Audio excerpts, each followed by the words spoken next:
As we to the industry committee, as we continue our You're talking too loud. I'm talking too loud to our continuation of our 5-year legislative review of copyright. Today we have with us from the Canadian National Institute for the Blind, Mr. Simpson, Head of Public Affairs, and Mr. Greco, National Manager of Advocacy. We also have from the Council of Canadians with Disabilities, John Ray, Chair, Social Policy Committee. Welcome. And from Toronto, where they're having some big elections there today, we have from the Screen Composers Guild of Canada, Paul Novotny, Screen Composer, and Ari Posner, Screen Composer. We're going to get started with the Canadian National Institute for the Blind. Mr. Greco or Mr. Simpson? Yep. Okay, I can start. You have about 7 minutes, and take your time. Okay. Thank you, Mr. Chair. My name is Thomas Simpson. I'm the Head of Public Affairs for CNIB. Joined with me today is my colleague, Louis Greco, who is National Manager of Advocacy. We've ensured that we have a brief in Braille that should be sent to each member of the committee. I'm sure some of you are wondering why disability organizations are present today to be discussing Canada's Copyright Act. I hope in the next few minutes that our presentation can better help you understand how Canada's Copyright Act can be altered to remove barriers for persons with print disabilities. To start, I'd like to provide an overview of CNIB. We were formed in 1918 by war-blinded veterans coming back from World War I, as well as a result of the Halifax explosion. CNIB has been providing post-vision loss rehabilitation as well as emotional and social services to Canadians who are blind or partially sighted. We deliver innovative programs and powerful advocacy that empowers people impacted by blindness to live their dreams and to tear down barriers and inclusion. Louis? So when we talk about a print disability and the barrier that access to alternate format materials create, you're experiencing it right now. It's very unlikely that you're able to read Braille, just as it is for people who are blind or partially sighted to be able to read print. Unfortunately, the option of going to a bookstore and purchasing a book in an alternate format doesn't exist. For Canadians with print disabilities, sight loss included, we rely on alternate format materials. This includes Braille, which is exactly like what you have in front of you. Print Braille, which is, as it says, print and Braille. And this is something that would be used by parents with blind kids or blind kids with sighted parents to be able for them to read together. And we'll get you to listen to a sample of what digitized, accessible speech sounds like. Getting started. Humanware. Victor Reader Stream. 1. Getting started. Welcome to Victor Reader Stream. The full user guide is built into the stream and can be accessed.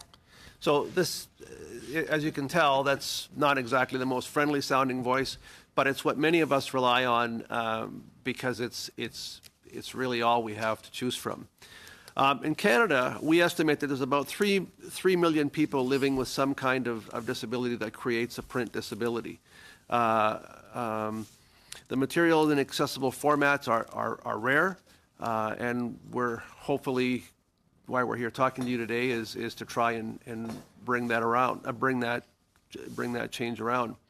Worldwide, estimates of people living with some kind of disability is consistent with overall health estimates for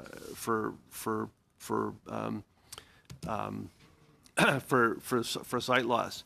The percentage of material that's available in alternate formats, be they the three that my colleague just explained to you or demonstrated to you, somewhere between 5 to 7%. We're not really sure. What does this really mean? A few years ago, I decided to take a course in project management. So I registered through the university continuing ed program, did reasonably well in the course. Got a B+. Went to write the study exam and paid my fees to the Project Management Institute, studied, and when it came time to write the exam, I couldn't find a study exam that was accessible. I wrote the author said go away.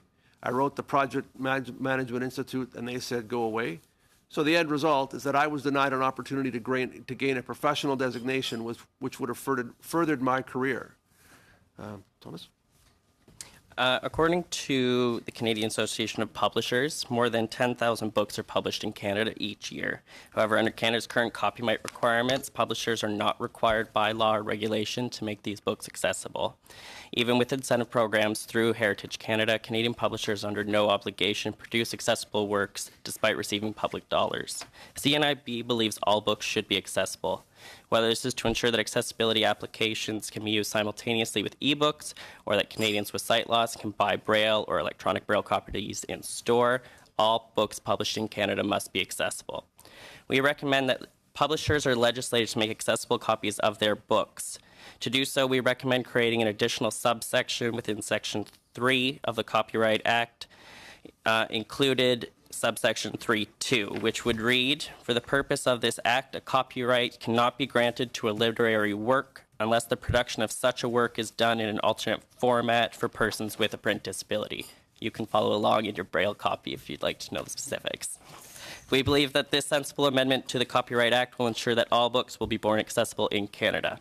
Given the abundance of means by which accessible books can be produced, why does the lack of accessible books continue to be an issue? Louis? Access to literature is important for a multitude of reasons for people with disabilities. It enables full participation in the economic and cultural fabric of our society. For those who cannot access published content, it makes it hard to succeed in education and work, as I illustrated earlier. Future generations will need to compete in a faster-paced world. Thus, the need to have accessible books available at the same time, so when the books are born, is going to be increasingly more competitive as the information age escalates. That's it. So thank you for the opportunity to speak with you, and if you like, we'd be glad to try and answer any questions. Thank you very much, and we're going to move to the Council of Canadians with Disabilities. Mr. Ray, you have up to 7 minutes. Thank you, Mr. Chairman. Members of the committee, as you indicated, my name is John Ray. I am a member of CCD's National Council and chair of its Social Policy Committee. I'm here to talk to you, members, about the dual issues of accessibility and usability. I assure you these two concepts are connected, but they are not synonymous. They are not synonymous. In my time, I'm hoping to cover 5 points. The first is accessibility. As the previous speakers have indicated, many published works today are not accessible to folks like me or folks like them. That needs to change. Even when I receive reports from the Government of Canada that are sent to me electronically, I wonder whether when I open the attachment, will my screen reader say empty document? The bane of my existence. That tells me that I have received a PDF document that is not readable by my screen reader. Yes, this still happens in the year 2018, and it must stop. I've done some work with your publishing people earlier this year. I'm hoping this problem is behind me, but I'm a skeptical guy. I'm a skeptical guy. There is, of course, a simple way to solve the problem, and that is to stop publishing documents solely in the PDF format. It is, after all, the most problematic of formats. Or, if you continue to insist on using it, to publish simultaneously a version in text or HTML. They are more likely to be accessible. So the Act should bind Parliament insofar as the publication of documents. All of your documents must be published accessibly. Number 2, usability. I'm sure you've all heard the notion from some of your constituents that it often seems that government documents are written for lawyers, only for lawyers. Now, I assume some of you are lawyers, and that's all right. I started up that road and didn't get there. I'm an advocate. I also need, as do other ordinary Canadians, access to the material you folks publish. So what I'm talking about is a need to write reports in plainer language, more understandable language, and maybe even shorter in length. That would help too. Because as you know, when a new document is released, the media is interested in responses the day it's released, perhaps the day after, and if you're really lucky and it's really controversial, maybe 2 days later. People like us need to be able to participate in that discourse just like all other Canadians. That's the issue of usability. So documents need to be produced more in plain language. Point number 3 is Braille. For blind people, Braille is our route to literacy. It is essential. And strange though it may sound, in the year 2018, while it is easier than ever before in human history to publish material in Braille, it seems like less and less of it is being produced. Now, we could talk about why that's the case, but we'll save that for the time being. So there needs to be greater promotion of Braille. In the past, the Council of Canadians with Disabilities has recommended that the federal government establish a national program for disability supports. One of those areas could be the provision of refreshable Braille displays to those blind persons who need them and want them, to make access to Braille easier and to encourage more and more people to use Braille, because it is really our mode to literacy. When the Accessible Canada Act was released, I immediately asked for in Braille, because as you know, every comma, every semicolon can make a difference. And I said that I might need it when I go to meetings to talk about it. Well, I had to justify as to why I wanted it. It wasn't just that I wanted it, I had to tell them why I needed it. I'm pleased to say I did get it, and it has come in handy. Point number 4 is publishers. I want to support the point Mr. Simpson made earlier. CCD believes in the addition of a disability lens, especially to Bill C-81, but I think it could be added to the Copyright Act as well, whereby no federal funds would be given to any program, policy, contract, grant that either would contribute to perpetuating barriers or creating new ones. And that would include grants or contributions to publishers. Fifth and final is the whole involvement of the publishing sector. Earlier this year, the Office for Disability Issues called together a wide range of representatives, publishers, consumers, producers. I believe many of the right players were brought to the table. The goal was to produce a 5-year plan for the production and expansion of the availability of material in alternate formats. Well, we last met in May. So far, no plan whatsoever has been seen. The first year of those 5 is ticking away awfully fast, and still no plan has been issued. Perhaps you folks can help us get that release. That would be helpful. But publishers need to be more involved. If that would involve maybe some initial assistance from Heritage Canada to help them get started or to rev up their work in producing accessible documents, then so be it. I would support that. Publishers need to do a better job, not only of producing documents, but making them available to public libraries and making them available for direct sale to consumers.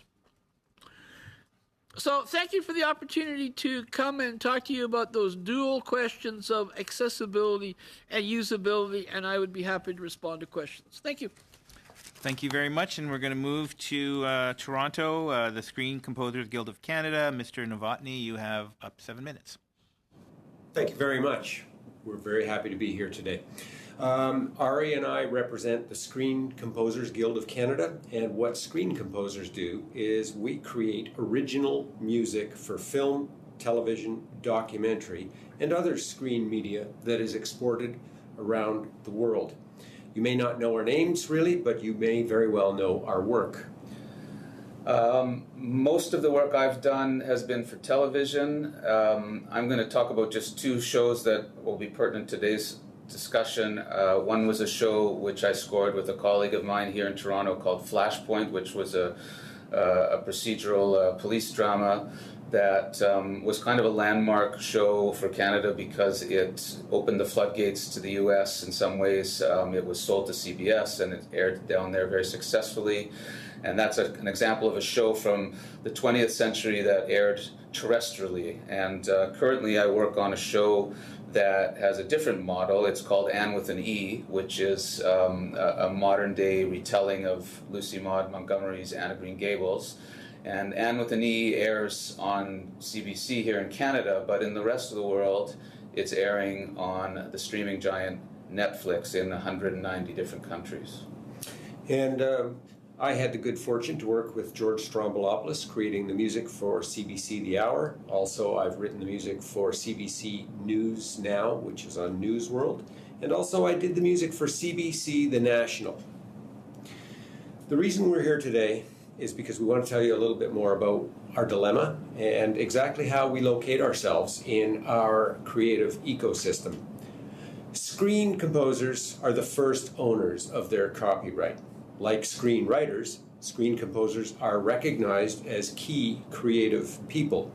Our music copyrights consist of 2 types of rights, a performance right and a reproduction right. These rights live alongside a separate bundle of motion picture copyrights. When our music is married to picture, it is distributed for domestic and international broadcast, generating copyright remuneration, which is derived from a broadcaster's advertising sales. Our remuneration is governed by copyright policy, not by us, and SOCAN collects on behalf of us from around the world. The money for public performance and reproduction rights is calculated on a percent of quarterly advertising sales. 20th century copyright policy for screen composers is based on broadcast advertising sales. So I want to ask Ari how that is working for him in the 21st century. And I'm here to tell you that it's not working well so far, and Anne with an E is a good example of it. This is a show that Netflix reported to the producers of the show. And I might add that Netflix doesn't report a lot of data, but this is something that they reported to the producers, which is that the show was the 4th most binge-watched series on the network in 2017. So that's a pretty staggering statistic, actually. It means that millions and millions of people are watching that show all over the world. And they're watching it quickly. Anne with an E is about to start its 3rd season next year. And I can tell you that when I look at the remuneration I've seen compared to a show like Flashpoint, which was aired terrestrially, is not an exaggeration to say that I've seen a 95% drop in downstream revenue. Wow. All right, and my story is I recently wrote music for a film called Mishka, made by Canadian filmmaker Cleo Tellier. It has achieved $22.5 YouTube views since April 22nd. 22.5 million. 22.5 million, I'm sorry, since April 22nd, 2018. And the film is generating approximately $3,000 a month in YouTube advertising revenue. There is no connection, though, in the 21st century of that advertising revenue to a public performance or a reproduction copyright. So at this point, Ari and I are both sitting here wondering what has happened to our public performance and reproduction royalties. And the simple truth is that they've become insignificant because the money has moved to subscription. We think that copyright policy must be augmented in order to gather adequate money from subscriptions to sustain our sector in the 21st century. What has happened is there has been a value gap that has been created, and we want the members of the committee and actually all Canadian citizens to understand exactly what this value gap looks like. And I'm going to tell you right now. In 2018, Netflix reported $290 million in net income for the first quarter. More profit in 3 months than the streaming giant had for the entire year of 2016. If the company meets its second quarter forecast of $358 million in profit, it will earn more in the first half of 2018 than all of 2017, when it reported an annual profit of $558.9 million. Now, during this same time period, Ari Posner has experienced a 95% decline in public performance and reproduction copyright remuneration from the fourth most self-served, binge-watched Netflix TV series in 190 countries. Ari, it seems like you and your family are subsidizing Netflix. What's going on in your household? Well, let's just be clear. It's not just about me. I'm an example of someone who's in the middle of my career. I'll be 48 years old this year, and I've got 3 young kids. I've got a mortgage. I live a pretty basic middle-class lifestyle, and I've only been able to do that because of the value of my intellectual property on shows that I've worked on in the past. And here I am at this stage of the game doing the same work on shows like Anne with an E that are actually more popular than anything I've ever worked on in the past, and yet the remuneration is not there. And that is the value gap. And the only organization that can really help someone like me and people in my colleagues, my peers, is an organization like SOCAN, who advocates for us and goes after the performance and reproduction royalties from our work. And as it stands right now, the streaming giants, the big tech companies, the Amazons, the Hulus, the Netflix, have no transparency, and they don't seem to need to have any transparency. I'm not sure why. So we're going to finish up very quickly here. We've got 3 things that we would like to bring to your attention, or a request. The Screen Guild wants to participate further in the process of crafting fair trade, techno-moral copyright policy for the 21st century, so as to respect every constituent in the value chain of screen media, including the consumer. We want Canada to adopt a philosophical vision that aligns with other countries and economic unions who embrace copyright protection for creators.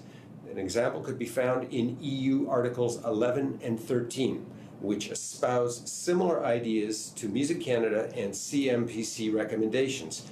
And with that, what we want to do is encourage you to endorse those recommendations.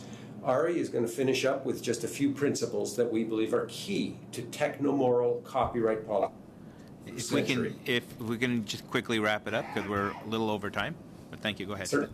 I'm just going to read you a quote that I'd like to finish with. I read this to Heritage as well, and this was something said by JFK. The life of the arts far from being an interruption, a distraction in the life of a nation, is very close to the center of a nation's purpose and is a test of the quality of a nation's civilization. And what I'd like everyone in the room to consider is that if the government cannot intervene and help strengthen copyright laws to help creators' rights, to protect creators' rights, we're going to have a country that is going to be a far less rich place because people are going to be discouraged from pursuing careers in that field. Thank you very much for listening. Sorry we went a little over time. We'll be happy to take questions. Thank you very much for all of your presentations. Normally, I just introduce the members as they go through questions, but seeing how we have some seeing impaired, I will also introduce you by your party as well. So the witnesses will be able to know where the questions are coming from. So we're going to start off with Mr. Johari from the Liberal Party. You have 7 minutes. Thank you, Mr. Chair, and thank to all the witnesses. And I'd like to let you know that I'll be sharing my time with MP Longfield. I'm going to start my questions with screen composer Guild of Canada and Mr. Novorty or Posner. Any of you could answer this question. And this is actually going back to the testimony that you provided in front of the House of Commons Standing Committee of Canadian Heritage back on 25th of September of this year. You brought up SOCAN, and you stated that SOCAN was unable to get behind the closed doors of Netflix, and that Netflix will not be able to give them the data they need in order for them to properly tabulate and review and turn them into proper remuneration model. You made similar comments about YouTube, and you touched on both Netflix and YouTube also in this testimony. Can you tell us exactly what type of data needs to be collected from these two organizations to be able to fairly compensate the numbers that you're talking about of what they're going to achieve or hit by the mid this year compared to where they were last year? Is astronomical. And what data do you need to be able to make sure you get your fair share? Well, the first thing I want to say is that both Ari and I are composers. That is a question that would be best answered by somebody from SOCAN. I just honestly don't know myself. Okay, are you of the same point of view? Yes, well, you're talking about some very technical stuff there that is really not our place to be, speaking on their behalf. I mean, they are our advocates. Fine.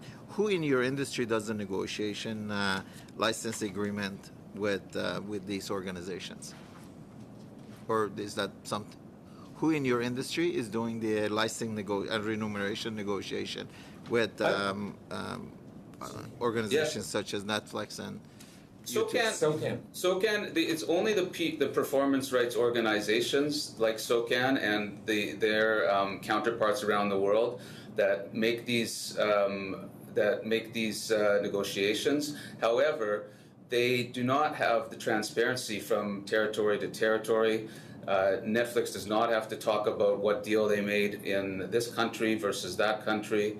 And what we are reported to by SOCAN is that they need to have more data in terms of the actual amounts of views, the amounts of streams, and in order to be able to tabulate popularity. And that's what we've been told, and this is just what we are getting from SOCAN, is that it's not as clear and simple as in the terrestrial model, where here's our advertising revenue, here's the percentage that is dictated by the government by the tariff, and there you go. So I got about 30 seconds. I want to come back to you again and say, what data do you think should be collected to make sure that you get remunerated properly? Well, as Paul said, I do think that that's something we should consult with our performance rights organization about to be able to give you an accurate picture of that. Okay, thank you. I'll pass it on to Mr. Longfield. Thanks. Thanks. I'd like to start off with some questions for Mr. Greco from the CNIB. I volunteered for several years at the CNIB in Winnipeg back in the 70s, I'm afraid to say. Technology was a lot different then. We were working with books that were on cassette tapes or on reel-to-reel tapes. I'm wondering, in terms of this legislation, we've opened up the Marrakesh Treaty. We've given a green light for materials to be available in different formats, but it sounds like that isn't being enacted by the people providing the formats for your use. Let me use an analogy to answer that. Marrakesh has turned on the tap, but the water is not running. There's no pump. It is incredibly easy today to produce Braille. The technology is very different from the 4-track cassette tapes. I remember those tapes. Yep. I had a calculus book in university that was 36 4-track slow-speed cassette tapes. Today, the technology would make that more than redundant. It would be considered dinosaur age. So if Marrakesh is to be successful, and let's be honest, if Marrakesh is successful, then the quantity of alternate format materials that are available to Canadians, because Marrakesh requires sharing across borders, will be improved. Not only in English and French, but because we are a multicultural society and immigration is rapidly changing our landscape, we'll be able to get books in other languages that are produced offshore. Right. So it isn't a legislative problem, I'm hearing. I'm thinking Correct. also your example of career planning, and on looking on your website, the Project Aspiro has an employment resource on it that's developed by a partnership with the World Blind Union and funded by Ontario Trillium. And again, the tools might be there to develop skills or to share skills, but there seems to be a blockage there, even in terms of just getting tested. Yes. So it's a little frustrating when we're trying to work on legislation, thinking that we're going to do something, and it sounds like maybe there's some teeth that we need to put into the legislation in terms of funding. I think as Mr. Simpson said at the end of our talking points, if publishers expect the protection that copyright affords them, in whatever form that comes in, then the expectation should be that they produce their books in alternate format at birth. We're well beyond the days of every single accessible format book to be read in a studio by a human being. There is free software available that will produce books in better quality than, can you hold up the Daisy Reader? Then better quality than you heard on this. It's getting better, it's getting faster, and it's free, so it can't get much cheaper. Thank you very much. I wish I had more time. Thank you very much. And we're going to move to Mr. Albus from the Conservative Party. Thank you, Mr. Chair. I'd like to thank all of our witnesses for making the time to share your expertise with us today. And particularly, I'd like to start with the CNIB on the Braille. First of all, is this French or is this English? Second, about how many pages would this be, either en français or anglais? If this was submitted, just to get a sense of the briefing note you've supplied today. So that's double-sided. That is 4 single-sided pages. Okay. Yes. Okay, so quite extensive. Okay. Yeah. Thank you. A very effective way to communicate that. Now, getting to the actual Copyright Act. Now, they use the term perceptual disability. Does either CNIB or the Council of Canadians with Disabilities believe that definition is broad enough to cover all of the people that may require exceptions under the Act? There's a definition of print disabilities as well within the copyright legislation. I think is probably just as good or probably better than perceptual disabilities, and that was why our recommendation was to continue to use the term print disabilities. Okay, so I've always thought that perceptual disability in this context is a rather strange term. I think print disability is better. And hearkening back to Marrakesh, it may help the cross-border sharing of what is produced, but still the issue is getting publishers to produce more to start with. So that's where the Act needs to do a better job in encouraging publishers to produce materials accessibly from the get-go. So in regards, because I believe you mentioned the Accessibility Act that's been recently tabled, which term do you think should be used in there? Because as far as I have read, the term perceptual disability does not exist in that legislation. That's true. I believe it does not. There's a fairly broad definition of disability in Bill C-81.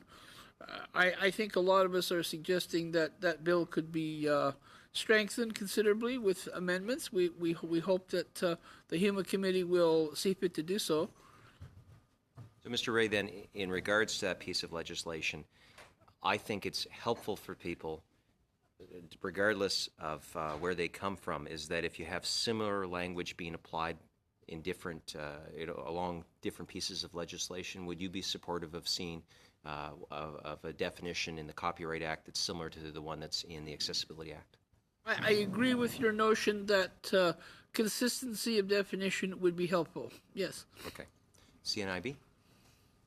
Perceptual disability would exclude people with physical disabilities that are unable to physically handle a book. ALS, for instance, and other neurological diseases that would be a barrier. I don't think we've had a chance to really decide whether perceptual or print disability would be the language of choice, but what we would strongly advocate for, and my colleague will correct me if I'm wrong on this, is the language must be inclusive. It must be inclusive of anyone with a disability who, for whatever reason, due to a disability, physical, perceptual, cognitive, which is the same thing, bars them from being able to visit the bookstore and buy a book. Thank you for that. And I certainly appreciate the expertise you're bringing to this issue. I've also heard from disability advocates in my area, for example, in Kelowna, we have Michelle Hewitt, who is championing local accessibility issues. She said to me that she and many of the people she works with are often unaware of many of the exemptions in the Copyright Act for people with disabilities, that they even existed. Now, is that something that either group has found consistent as well, that even though there are carved exemptions in the Copyright Act, that people don't necessarily know about them? Well, I would assume a lot of Canadians probably don't know the intricacies of the Copyright Act, to be honest. So the limitations are probably somewhat problematic. We as an organization haven't looked into those. Our primary focus, as we've discussed, is ensuring that if a copyright is to be given to a producer, it should ensure that the literary work, is done in an accessible format.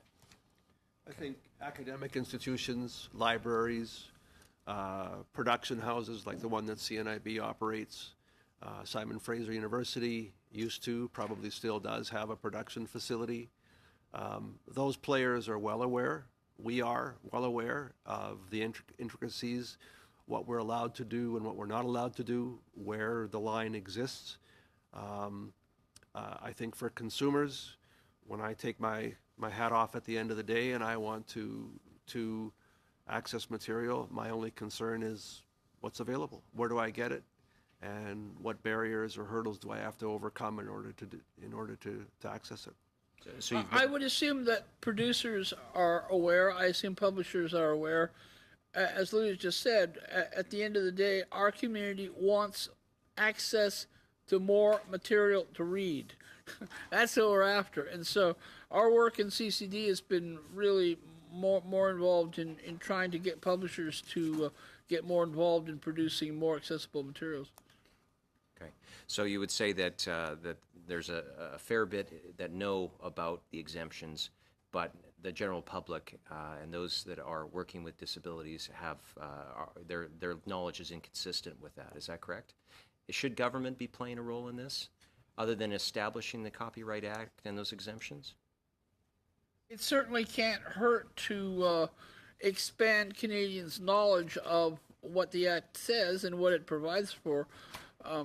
I think a lot of people who produce it, whether it be producers of alternate formats or whether we're talking about colleges, universities, I suspect those people are reasonably well aware, but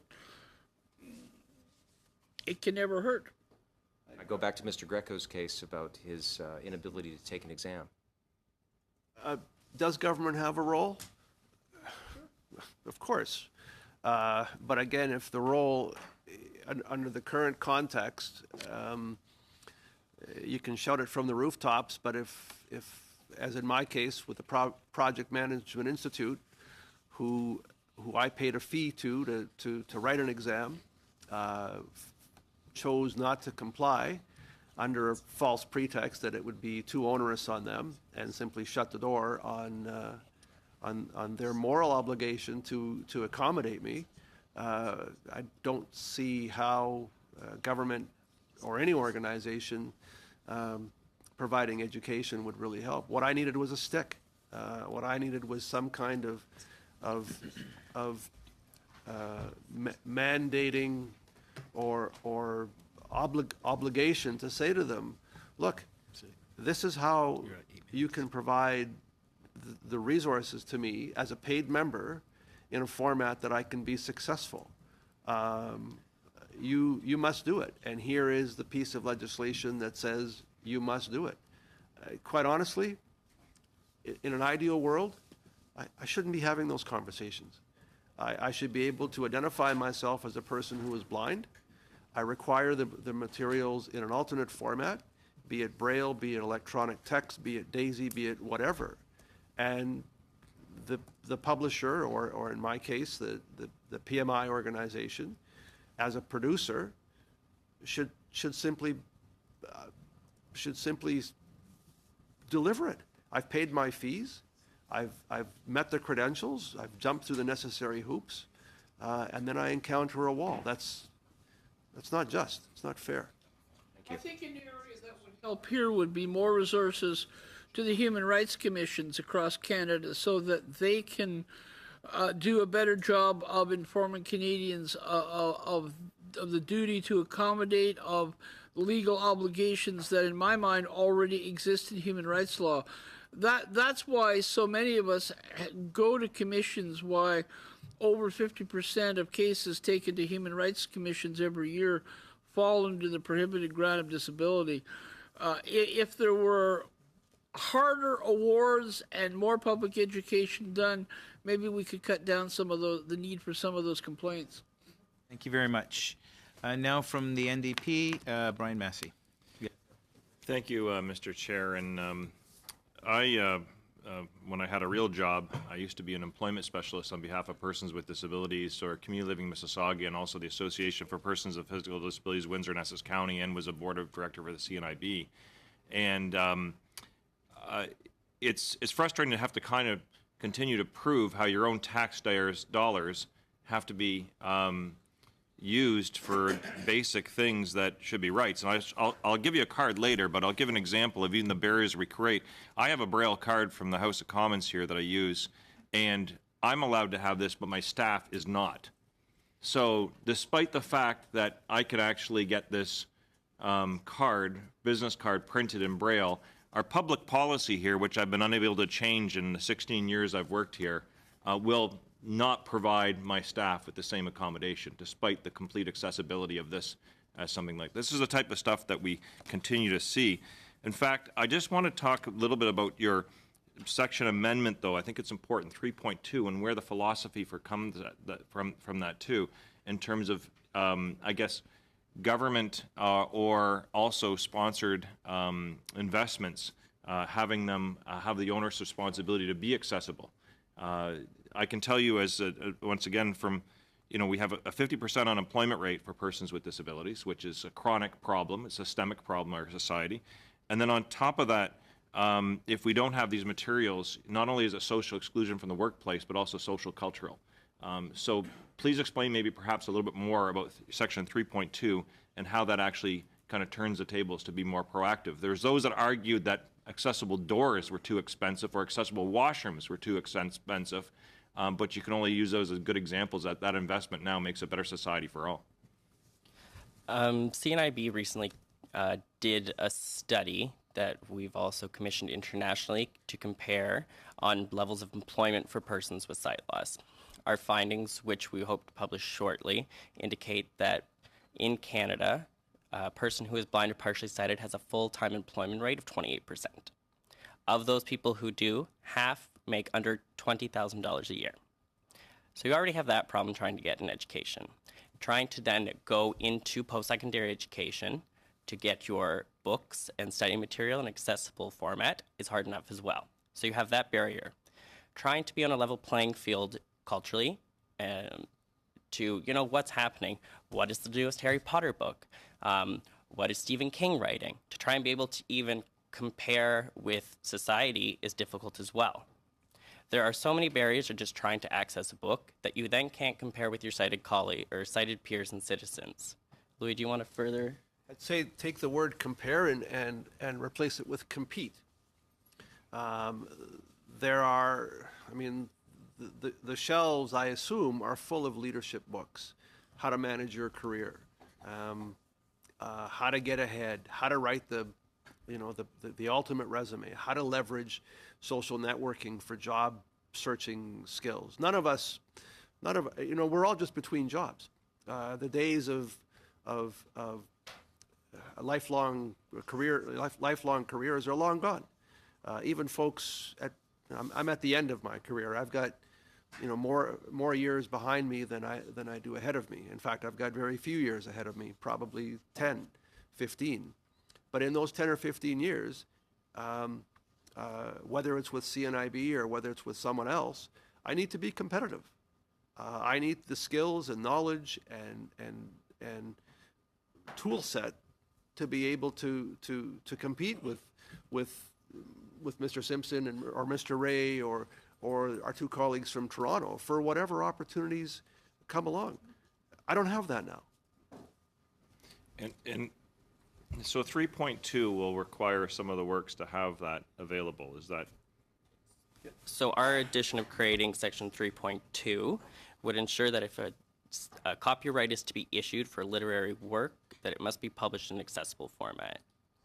And I guess to reinforce that there's many persons with disabilities who are taxpayers and have contributed to, I guess, some of the programs and services. I can't tell you how many announcements I've been to over the years where I walk into a place that's inaccessible, getting millions of dollars of funding from the public, not even to have accessible doorways or other things of that nature. Now, things are changing, but the reality is that we need more of an assertive, I think, approach, a more front approach.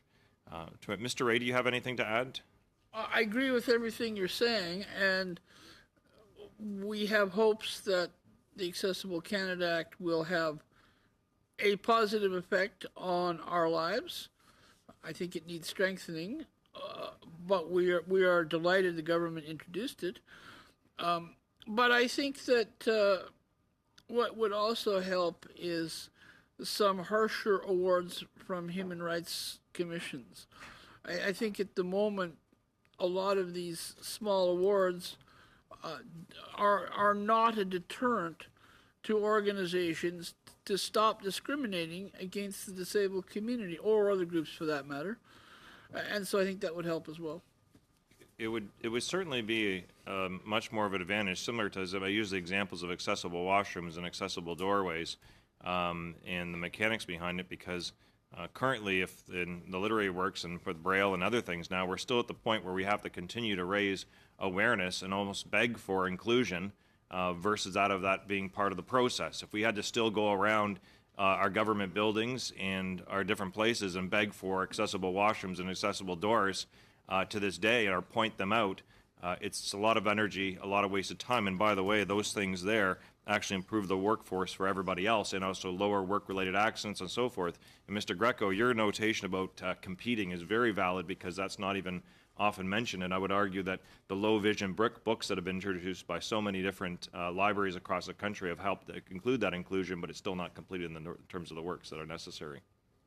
I would say to that point as well that as our society ages and people live longer, most of you in this room probably will also have sight loss affected by you in some capacity. So at some point, you may also have a barrier to trying to access printed works if we don't do anything about it. I would also suggest to you that the low level of unemployment that you mentioned has additional negative effect. It's not just the economic deprivation that comes to us, but as a result of the fact that we are not represented in adequate numbers means that many organizations do not have expertise on disability in-house. And so the more that we could become representative in the boardrooms, in Parliament for that matter, in the newsrooms of our nation, in places where decisions are made that affect the lives of all Canadians. The increasing our representation in places where decisions are made would reduce, I believe, the extent to which our issues are either just forgotten about because we aren't there, or callously not dealt with. So bringing more of us into the mainstream is what we're looking for. Thank you. Thank you very much. And now back to the Liberal Party, Mr. David Graham. You have 7 minutes. Mr. Simpson, you held up a device earlier. What's that thing called? This is a Victor Reader. It plays a daisy-fied book, which is a navigable audiobook. Navigable, okay. Is there any technology that exists, regardless of cost right now, that you can point at a piece of paper and it'll read it to you? That you can point at a piece of paper and it'll read it to you? So take the text to OCR, thank you, to the next level. Does that technology exist? Is it in development? Have we heard about it? Yes, it does exist. There's free programs. One's called Seeing AI, which is a artificial intelligence app that Microsoft put out. It's a prototype development platform that they're trying to use to tweak artificial intelligence. The National Federation for the Blind a few years ago, in partnership with Ray Kurzweil, I'm sure you've all heard of Ray Kurzweil, made available for cost an app called the KNFB Reader. It's around please don't quote me on this, last time I checked it was around the $100 price point, and it was a very robust optical character recognition system that literally you could point at a piece of paper, a menu, a newspaper, whatever, and it would do a really half-decent job of digitizing that to make it accessible. Have you used such a device, Mr. Greco? I have the Seeing AI app on my phone, and it's great. I tried using it in the hotel room last night to tell me whether it was shampoo or body lotion. Not exactly alternate format materials, but it gives you a sense of, hopefully I didn't use any, it doesn't matter. Yeah. I mean, we laugh, but these things are real. That's fair. So you go into a hotel room, and there's a deluge of leaflets on your bed. You go onto a plane, and they give you, they encourage you to read the safety briefing card. You go to a university, and they ask you to pick your courses from a calendar, and so on, and so on, and so on. I haven't personally used the KNFB Reader. I know many people who have, and they love it. It's opened huge doors to them, so it's definitely going the right way. So, for somebody who is visually impaired or outright blind, how much does it cost in extra things that you need to get through life? Is there any way of quantifying that for us? The talking book reader that Thomas has here, company out of Quebec, I can't remember where Humanware is, just outside of Montreal, I believe, sells these devices internationally, $350, $400 a pop. The KNFB reader, as I said, last time I checked, around $100. Some of the more sophisticated reading machines, closed-circuit TV readers that you place a printed material underneath a camera that then blows it up based on the person's ability to read or to see in the thousands of dollars. Braille display machines that we talked about, that Mr. Ray talked about, so the refreshable Braille displays, in excess of $3,500. There's prototypes coming out into the market. CNIB participated in something called the Orbit Reader. It's just coming to fruition now, $500, but it's still first generation, and just think back to the first microwaves. Clunky, they worked, sort of. It'll get better. I mean, as these devices go through their life cycle development, they will get better and they will become cheaper and do more. That's fair. Now, But the costs that Mr. Greco is speaking about, they are real, and that's one of the reasons why we need a national program to fund technical equipment. If you live in Ontario, as I do, our ADP program will cover 3/4 of the costs of a fair number of pieces of equipment. If I suddenly move out of Ontario, I lose access to that. That should be available across the country. no. As I understand it, you're allowed to circumvent a technological protection measure for visual impairment. So you can, if something is protected, you're able to reverse engineer that legally. What are the resources required to do that? If you have a device that's got digital locks on it, what's involved in actually circumventing them to use them? DRM? Yes, DRM in the US and TPM in Canada. It's impossible. It's impossible because unless you want to reverse engineer a DRM product, and you then run the risk of, contravening not only the law, even though you are entitled to do so for accessibility purposes. Once you start tampering with electronic files, you run the risk of compromising the content, which, quite honestly, I think is a more serious issue than running the risk of alienating or upsetting a publisher because you've broken their copyright. Okay. I have a few seconds left. David, do you have a quick question? Sure. I'll speak to Mr. Novotny and Mr. Posner just for a second here. The gist of your argument is that you had a system. There was an ecosystem in which your contribution would be valued with payments collected by SOCAN, but based on a model that doesn't represent the reality. We've moved from advertising to subscription as a source of revenue, so tracking advertising is not very good. Again, just as a hypothetical question, do you think you have enough negotiating clout at the outset to say you'd be better off getting a higher fixed fee at the outset? Would that be a possible solution? I can pretty much tell you that it wouldn't be. I mean, based on the types of budgets that we see here in Canada, certainly it wouldn't be. I'm not even sure if it would be for American composers either. But, I suppose if you wanted to live, if I was a single guy living in my 20s and living in a one-bedroom apartment or something like that, perhaps I could make a go of it that way. But it certainly wouldn't afford a reasonable middle-class lifestyle of any sort. I mean, so much of our livelihood is dependent on our intellectual property working for us.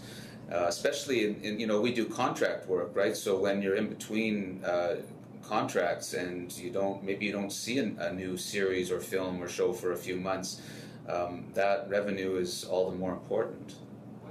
we fix upon in the subscription model in order to try to replicate or create a revenue stream? Is it the number of streams? Is there something there that we could pin some kind of remuneration on? It's a little difficult for either of us to say because we're composers. SOCAN would probably know that, but my understanding of it is that there must be some sort of a rate that these subscription services basically pay to, performing rights organization. So maybe that mill rate needs to go up. Maybe the actual, the way the views are counted needs to change. But there's such a disconnect between the way this is working now and the way it used to work.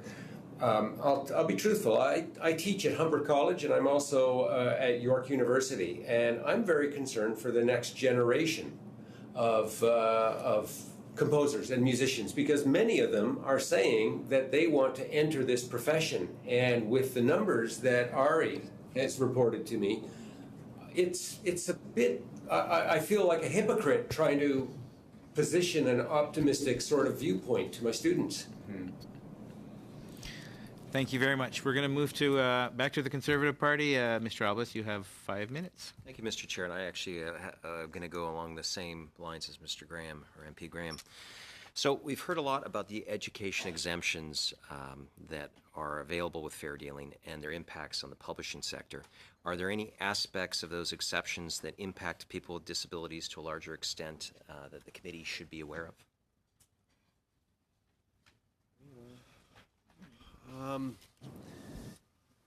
I think, as I understand it, and perhaps Mr. Ray can clarify this, if I attend a post-secondary institution in Canada, I buy the book from the bookstore, the university can then burst it, scan it, and give it to me in an alternate format without incurring any penalties or fees or being at jeopardy of contravening their obligation. One suggestion to enhance that might be to better enable those institutions and others in the production business to be better resourced to do that. It's always a matter of resources. Scanning a book is not. It's not just a matter of pushing a button and away it goes, because technology is often falls far short of doing a good job. So there's always that human element that needs to go in and actually fix the text so that if it's a chart, that the chart is properly described. That would be the only improvement that I would see. I think Mr. Greco is right. Even when you scan a book, sometimes scanning isn't perfect. So if the publisher produced an accessible version to begin with, that would alleviate that problem. It would alleviate the need to spend time scanning. It would presumably produce a better copy. And after all, as far as I understand, most documents these days are started out electronically.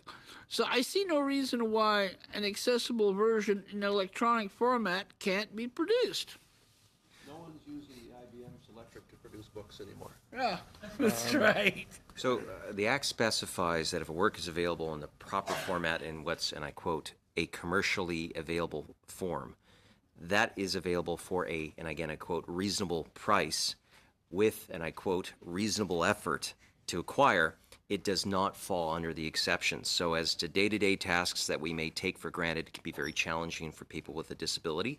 Should the Act specify that reasonable effort is a different standard for the disabled community? In our opinion, sir, no. No. We don't apply a reasonable effort to make buildings accessible. We don't say you must put in a ramp or you must provide a door opener only if it doesn't create an undue hardship. We don't say that. We say buildings must be accessible and usable by everyone. Period. New paragraph. Why do we provide those opt-outs for publishers. We do the same thing. We do the same thing with transportation. The Canadian Transportation Agency has similar language, provided websites must be made accessible, provided that it's not an undue hardship. Terminals must make their facilities accessible to people with disabilities, provided that it doesn't create an undue barrier. I call nonsense on that. I'm not from Ottawa. I'm from Calgary, and Mr. Simpson and I walked over from a hotel that I'm staying at, which is about 4 blocks away. I encountered most of the intersections did not have appropriate accessibility accommodations. The ones that did were inconsistent. The beeping traffic lights, or the accessible pedestrian signals that as we refer to them, the ones that I've used on my short time here didn't work. Why do we allow that? Why is that acceptable? So, bringing it back to this conversation, why do we say it's okay not to produce things accessibly? Why is it okay that especially a book or a work of art that's produced with public funding, why do we say it's okay not to make that accessible? Our colleagues from Toronto on the arts side, described video is not expensive, but yet we have huge discussions with broadcasters and producers around the inclusion of described video. Why is it okay not to expect that content be made accessible to everyone, regardless of how they consume that work of art or media? Thank you very much. And now back to the Liberal side with Ms. Selina Caesar-Chavan. You have 5 minutes. So thank you very much to all the witnesses. I'll just start quickly with the composers. Just a quick question, just in terms of the speed to which the digital era is moving forward. It seems that we are far behind. You're giving us numbers from Netflix, and you're quoting how much they're making year over year, and it's not getting into your pockets or your coffers at all.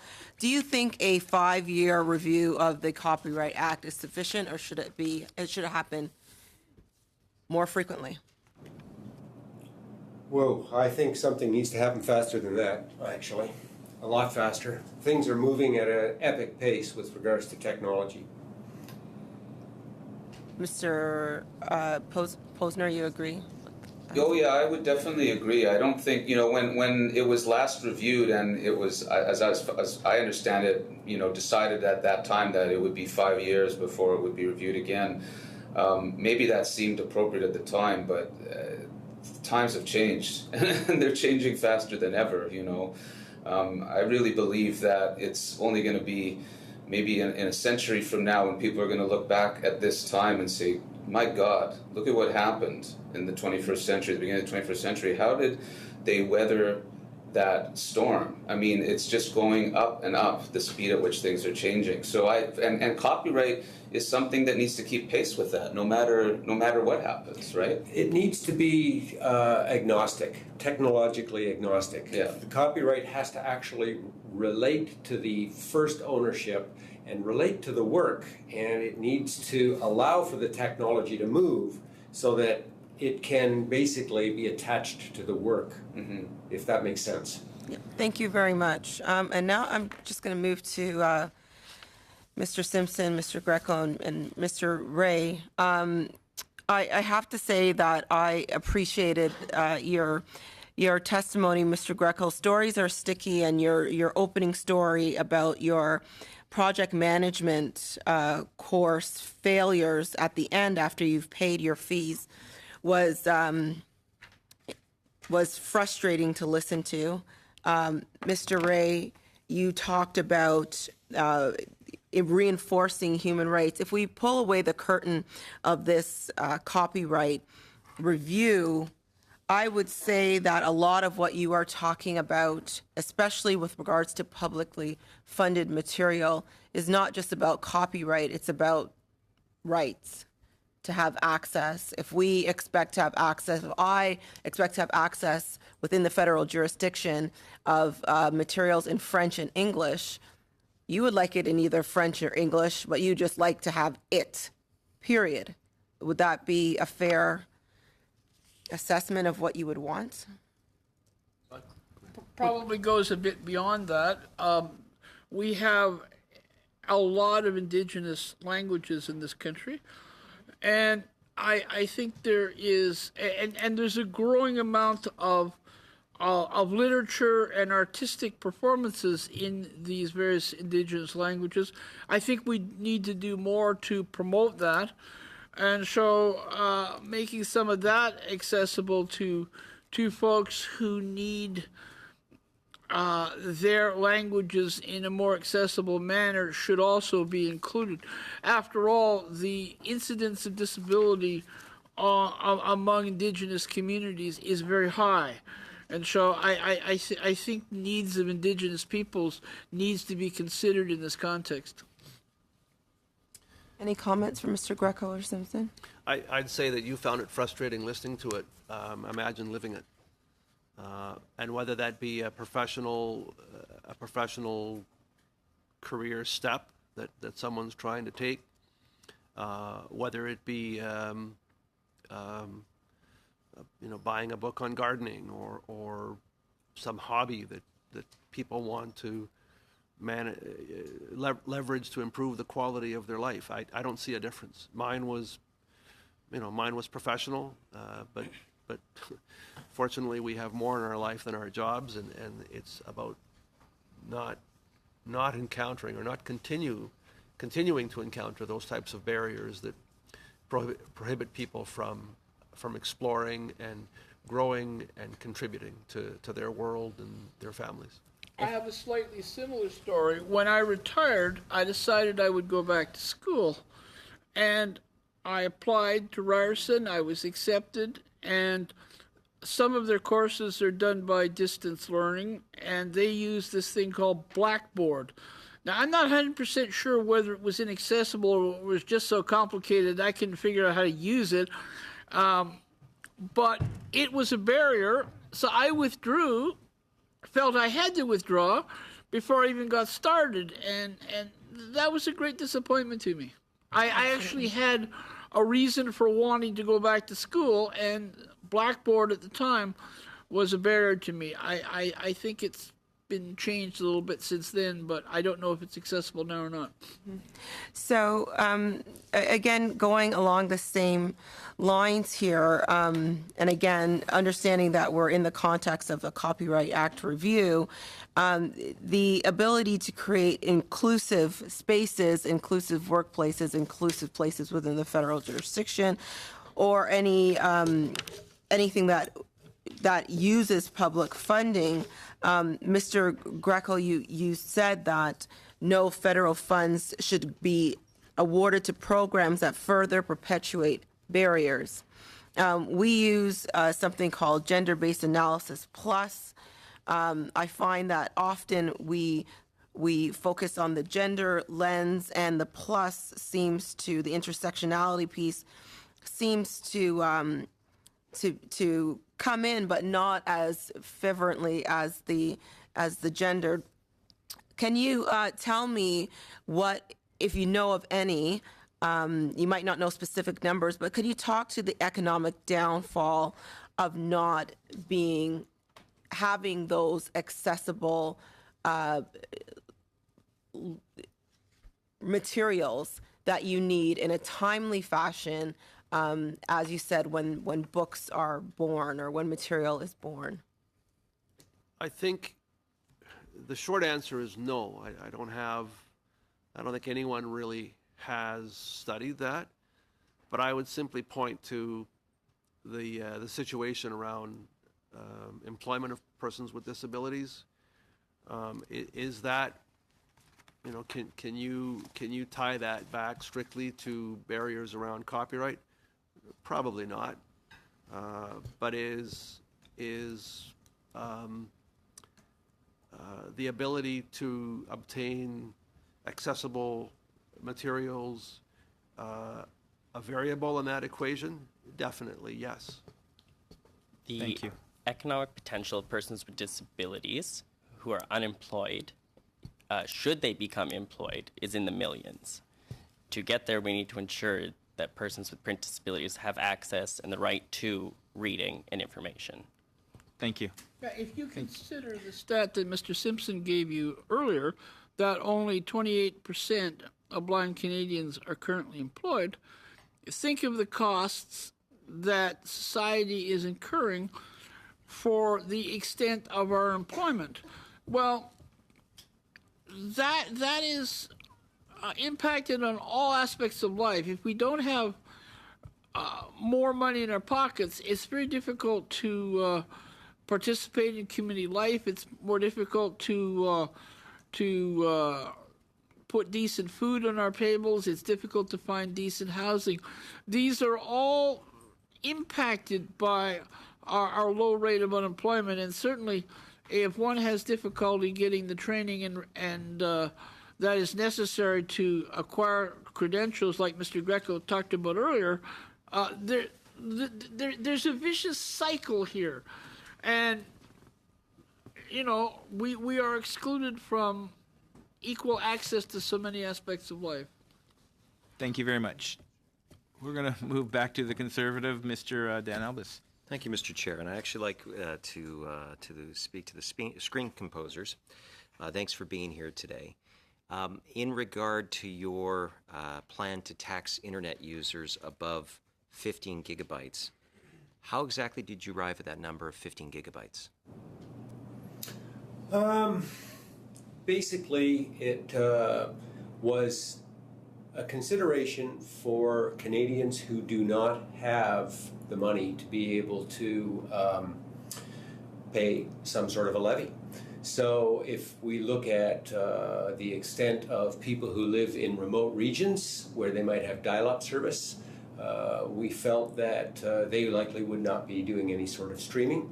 So the idea was to create some sort of a relief if a system like that was to be looked at. So an eagerly awaited new game called Red Dead Redemption 2 is coming out this week. It is over 100 gigabytes. So what you're proposing here with starting any new tax at 15 gigabytes, that's like that one game that someone is going to buy and pay for. And we've heard from those that work in that industry that everyone gets paid, including people that make the music for it, through their purchases. That's 6 times higher. How is that fair to someone who is lawfully bought and paid for something, that one download of one game would hit that threshold right over the top? Well, that's a very good question.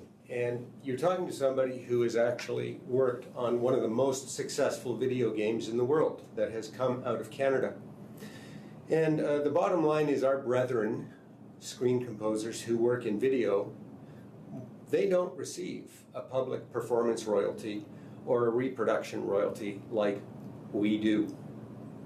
And so what the idea here would be is to include them in that kind of a copyright remuneration stream. We all get paid fees up front to do our work, but oftentimes what we have to do is spend most of those fees to make the work for our clients.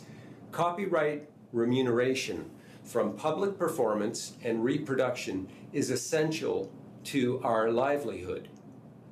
I totally understand what you're saying, sir, and the business model and the way that people are behaving has changed.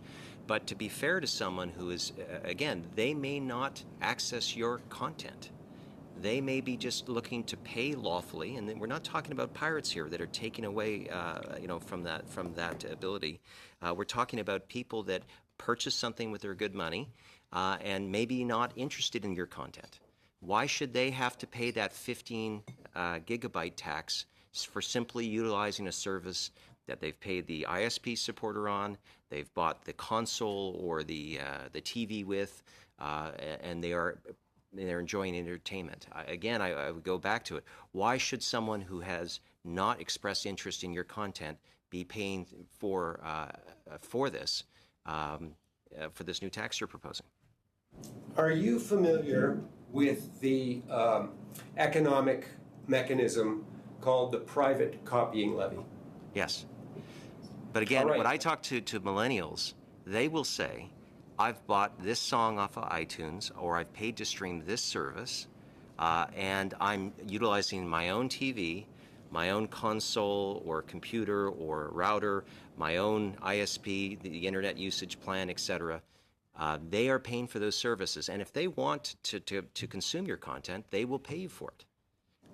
Again, like this is a very specific question. Why should people who are paying for those things, in addition, have to pay this tax for your members? Recognizing that there are real families that need to put food on the tables like yourselves. The whole stimulus for this idea, and I've got to be really clear, it's an idea that we're exploring. We have made it very clear how we are being compromised by the shift from the advertising model to the subscription model. We are searching hard for economic mechanisms that relate from the 20th century of copyright to the 21st century. The truth of the matter is that there is a levy in place already with private copying that taxes, if you will, many people are using that term, zeros and ones, which have been on digital media, CDs, all sorts of data. What we think should be looked at, and we're not saying that this is going to solve 100% the problem, but we think that we should look at somehow trying to extend an economic and sort of mechanism that was and is in place already in the 20th century into the 21st century. I met with Unifor today, and obviously they were here on the Hill speaking about the need to support journalism, and one of their suggestions was almost identical to what you're calling for. Sir, if we start creating rent-seeking on ISP, eventually everyone will want that, and then you'll be having consumers that are not consuming but are paying. Do you think that's fair? And who do you think we should limit it to? It's complicated. It's a very complicated issue, and your question's a good one. This is your proposal. And again, when you come here, I'd like to know, and I think people at home would like to know, why you believe versus Uniform versus some of these other groups that are challenged as you with the new models of Netflix and Google and Facebook. Why should us as parliamentarians be looking to give you that capacity and say no to all the rest? Well, let me just be clear and reiterate what Paul just said. This is just one of many ideas that the Screen Composers Guild and creators in our world are looking at. It's not, and again, we are not economists. The 15 gigabytes is something that it's not like this is the magic number. This is what it should be.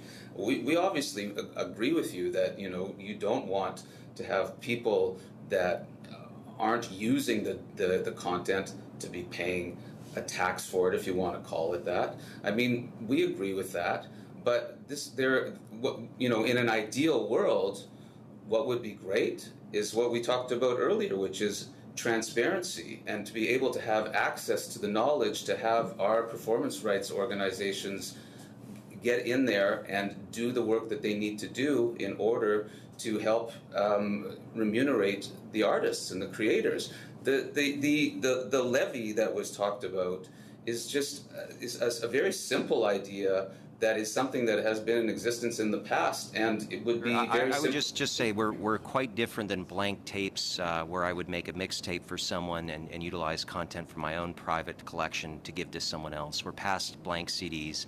And again, simply adding more costs to consumers. You're a consumer, I'm a consumer. I don't think that that's the way. But as parliamentarians, what is fundamental to us is government cannot tax without the consent of the people. And that's where any of these changes has to come from this committee. And so when you bring forward a proposal from here, we do expect there to be good answers with this. And it can't just be, we're hurting because everyone out there is challenged by this new technology. And I just would say that if you're going to come to a committee and you're going to ask for us to ask Canadians to pay more for something they may not use, that we should have good reasons as to why it's a special case. We've heard of this committee some of the publishers have suffered greatly, and that might compromise the ecosystem for producing new materials. I'm concerned about that. So we have to have those kinds of things fleshed out. So I appreciate that you guys don't have all the answers. I certainly don't myself. But when you come to a committee and you're asking us to use that ancient power to tax the people, we need to have good reasons. Could Thank you I very add much. something? So, did you want to add something quickly? Well, I just wanted to say that we completely respect everything that was just said. We just want to have a discussion about this, and there actually is a precedent with existing legislation that is still in force right now with the Copyright Act. And that's what we want, is a discussion about updating that specific policy. That's where we're at with it. Thank you very much. And we're going to move to Mr. Sheehan. You have 5 minutes.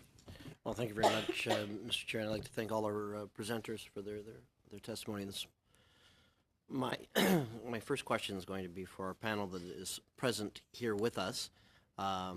Yes, my wife works for an ophthalmologist. She's an ophthalmologist, medical technician, so I certainly understand a lot of what you're suggesting and stating, in particular with the fastest growing segment of people with visual impairment being those of people 75 years and older. So it's growing significantly as well.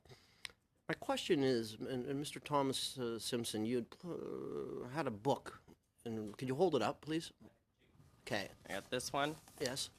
I got this one. So Harry Potter, for Yes. instance, what would it cost a publisher to put that into Braille? I'm not talking about just the distribution and the total amount and all that, but what does it cost? And not even just Harry Potter, any book. What does it cost to create a book in Braille? Increasingly much cheaper than what it has been. I don't have that number offhand, but there's new technology coming out that would enable the production of Braille in quicker, larger quantities, and cheaper. Right. So the production is not cost prohibitive to the publishers, you're suggesting? Yes. You can also have electronic Braille as well. So if you have a refreshable Braille display that's about this big, it will refresh the Braille for you. So you're not then wasting paper, and it's cheaper to produce as well. Okay, and one of the reasons why I asked that, during your testimony, Louis and John and Thomas, you talked about a number of suggestions. And one of the things that this committee did as part of this study was travel from coast to coast. And we started in Halifax, went to Montreal, went to Toronto, Winnipeg, British Columbia. And one of the things that, we heard a lot from the creators, and I'm not talking about the Harry Potter type creators, I'm talking about the up-and-comings, the new creators. I'm talking about the people that do it part-time or casual, that support their middle-class lifestyle by having another job. What are the chances that those same authors are going to be published in Braille, or that there's going to be an interest in publishing their works? Do you have any stats on, if you will, the smaller, less known Canadian creators getting their opportunities to be published in Braille and distributed in Braille? Do you want to go? That's a really good question. And I think, again, the short answer is no, we don't have, no one tracks it. Someone brings a book to market, and their job is to convince as many people as possible to buy it. Some of those people may or may not have a print disability. I think to sort of keep it in context, you look at self-publishing today. Apple and Adobe and multitude of other platforms provide the ability to self-publish. And provided that those platforms are accessible, and that they design the platform to generate alternate format materials, the format that the consumer, that I buy it in, I either hook up my Braille printer to my computer and print it, or listen to it on my Victor Reader Stream, or what have you. I bear the cost of making the content consumable in a format that I choose to digest. But the building has to be built to be usable and accessible, aka the building is the book. Is that cost onerous? No. There's free software now. You go to daisy.org, daisy.org. You can download for free software that will take a Word document, if you will, or an ASCII text file, or probably an XML or an HTML file, which XML is probably a protocol that publishers would be familiar with. And literally at the click of a button, you can create a well-structured, accessible book at no cost. So whether one person who's blind chooses to consume that, 1,000 people choose to consume it, it doesn't matter. It's available in alternate format and an accessible format. We don't ask questions around how many people are going to be watching television with closed captioning. We don't ask that question anymore. We just make it available. 100% of Canadian television has to include closed captioning. Why would we ask this? Why would we ask the question of that you just posed, sir? It's unfair and it's unnecessary. The fact is that all content should be made accessible. End of story. No, I agree with that, and I think that one of the things that just struck me is that there is a disconnect between what's been happening in the publishing industry and the accessibility that is necessary. And it struck me that the larger, more popular books probably get it into Braille, but sometimes the smaller people that are the new people that are writing, perhaps they're not getting their stuff into Braille. And any suggestions that we can do, and part of your testimony will help us, making sure that all books, whatever is interesting, interests that person, are available for them, whether it's quality of life, study, business. So I think those are important questions that are really important for us to continue to go on. What about if we reversed it, visually impaired creators? What tools are available for somebody that wishes to take an idea and get it published and get it out to market? Would you have any suggestions or answers on that?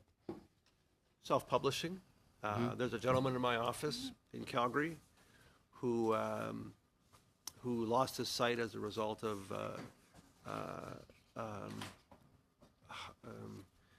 it's water on the brain. I think it's hydrocephaly.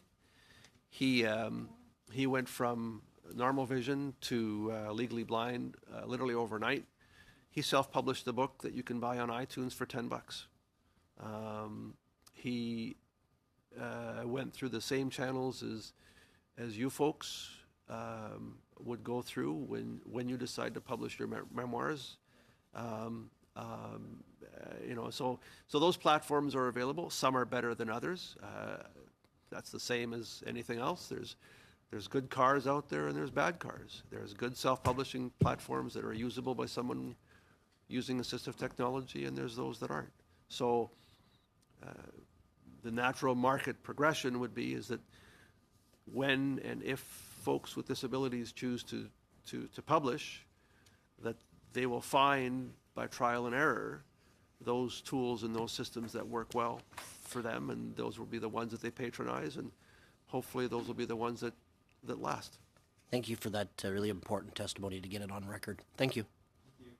Now back to the NDP. Mr. Massey, you have your 2 minutes. Thank you, Mr. Chair. And to our witnesses from Toronto, I just want to make sure it's clear that this is just a review, a statutory review of 5 years of the copyright change that we've had, and then we will be just making recommendations which will then go to the minister. The minister will then have a designated period of time to respond back to ourselves. We're also constrained by a similar study going on with the Heritage Committee. From there, if there's going to be any changes, it would be required tabled legislation and more likely more hearings, and would have to go through then the House of Commons and the Senate. So this is quite a winding tale to get where we're at. But what would you see as maybe some priorities for yourselves of what could be done? I know there's been a lot of attention to a couple of items from other witnesses, but what through regulation, or is there something in the short term, the enforcement of current provisions, say for example, that could be done? Because if we do not come away with any changes in the short term, we're likely to come into an election, and an election would then, take another time frame for all of this to take place. So perhaps you can enlighten us on any potential things that would be seen as the short term, or through regulatory or enforcement of current provisions of the Copyright Act or the Copyright Board, for example, that would be helpful. What would you say? Well, I guess I would come back to the notion that we're here to address the value gap, and it's a very critical issue. And I think that the most important thing that could happen is to have everyone at the table talking about it. And it's my understanding that some of the big tech giants and streaming services have no desire or no even it's not in their interest and not necessary for them to be at the table. My understanding is that Spotify, for example, is one company that many artists have huge problems with because of the rates that they're being paid, but at least Spotify is someone that is coming to the table to talk about it.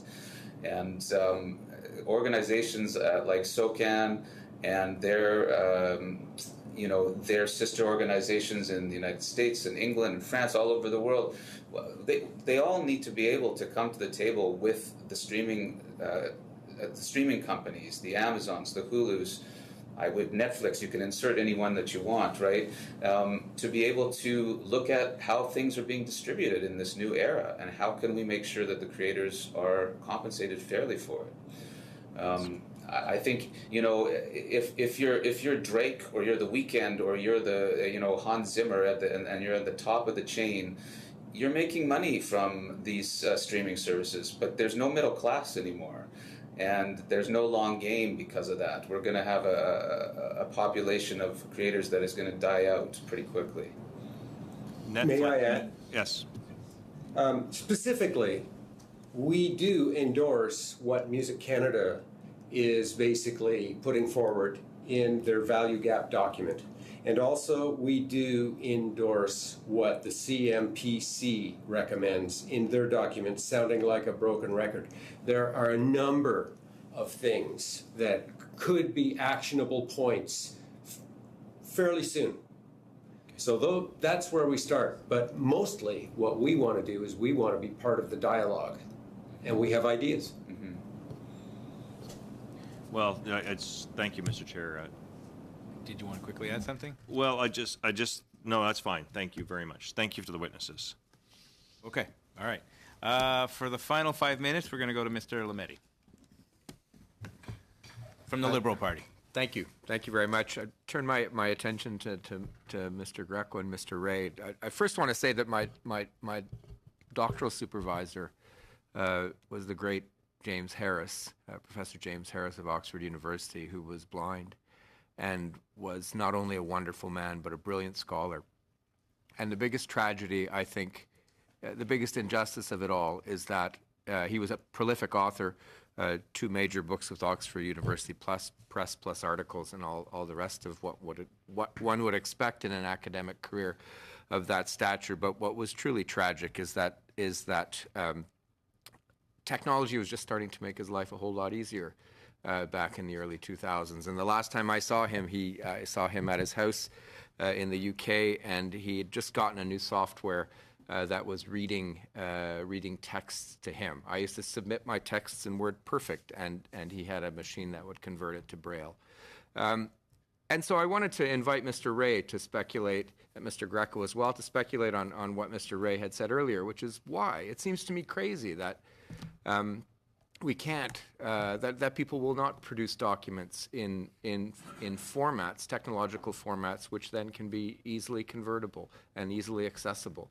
If it's HTML or some other format, why do people insist on using formats like PDF that are locked? Well, there's a belief that it's locked. I maintain that's actually the big lie. And I say that for this reason. I get a PDF document.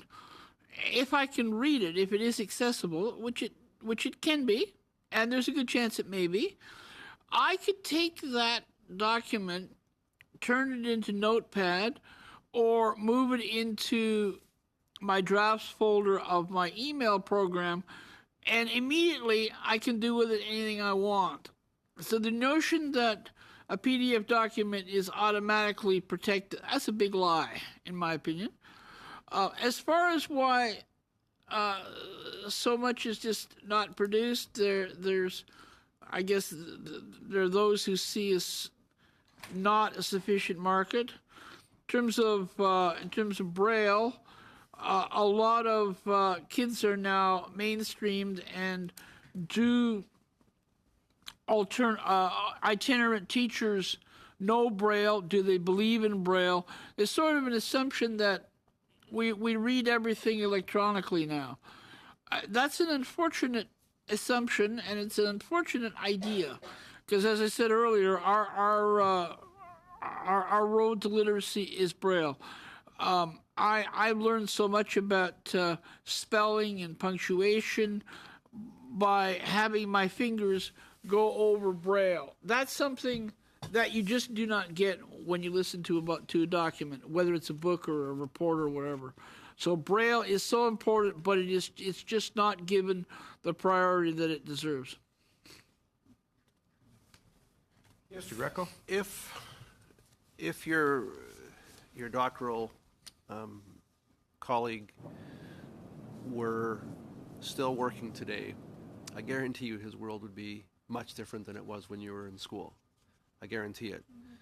The question about why is it still so hard, sir, if I had that answer, I wouldn't be talking to you today. This wouldn't be a conversation that we would bring before a parliamentary committee looking at revising the Copyright Act. All I can tell you with certainty is that when I fly home tomorrow and I choose to walk, if I want to walk into the magazine shop at the airport, all I can buy is gum and candy. I can't buy a magazine that I can read, a newspaper that I can read. I mean, newspapers are accessible to some extent, but not in that shop. But not in that shop. And if I could, I would probably not if.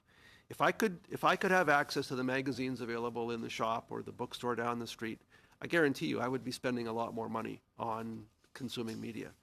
I don't spend much money. In fact, I don't spend any money on media because the things that I really want to read just aren't available. So I consume what's available. Would it be sufficient, in terms of designing some kind of legislation here, would it be sufficient to require an accessible format and then rely on other kinds of incentives or assistance to allow persons with visual disabilities, perceptual disabilities, or blind to then convert the documents themselves, or do we need to do something more?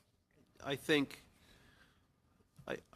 if at source, if the book was made available in a format that could be made accessible easily, so the ideal scenario, the world that we're envisioning, is that I walk into a Kohl's, I put my $20 down, and I say I want this as a Daisy book, or I want it as an electronic Braille copy. That's where we should be going towards, and the availability of Victor Reader machines are scarce. Braille printers are scarce, but they are available. So if I had the content in a format that was accessible and usable, as John said earlier, and that's very important, then the publisher or the creator would not incur any additional costs. The devil's always in the details, let's be honest. It's not a simple matter. But the more they do it, the better they become at it, and the better they become at it, the more efficient they are, and the cheaper it becomes. I'd like to add, I think it's a matter of equality here. I mean, we can go as people who are sighted and get a book. I don't expect, as a witness, that we've provided Braille copies to all MPs that you all are going to now give to your assistants to say, hey, take this Braille copy and give it to me in a conventional print form. That's just not going to happen. So I don't think it's a matter of enabling people with print disabilities for themselves to create an accessible format. It should just be made accessible. There's another aspect to this that I don't think we've touched on very much, and that is libraries. We've talked to you a fair bit about our desire to be able to buy a book, and that's reality. I know in my case, there's a lot of, I have a particular interest in certain areas of nonfiction. Very hard to get an accessible version of books on ancient Egypt or some other countries I'd like to visit, that sort of thing. Whereas fiction might be a bit easier. But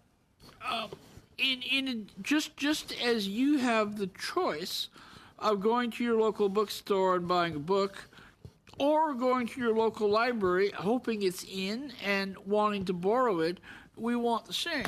And the more that publishers make that possible by producing their books in alternate formats, part of the market is direct sales to us as individuals, but part of it is also, of course, sales to local library systems.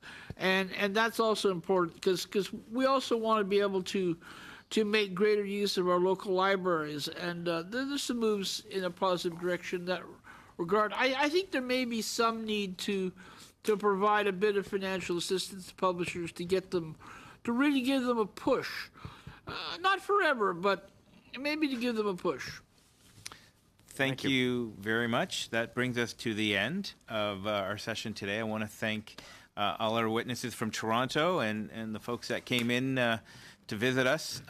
I will remind some people that actually the accessibility legislation will be held in this room at 6 o'clock, and you could join me because I'll be sitting on the side participating.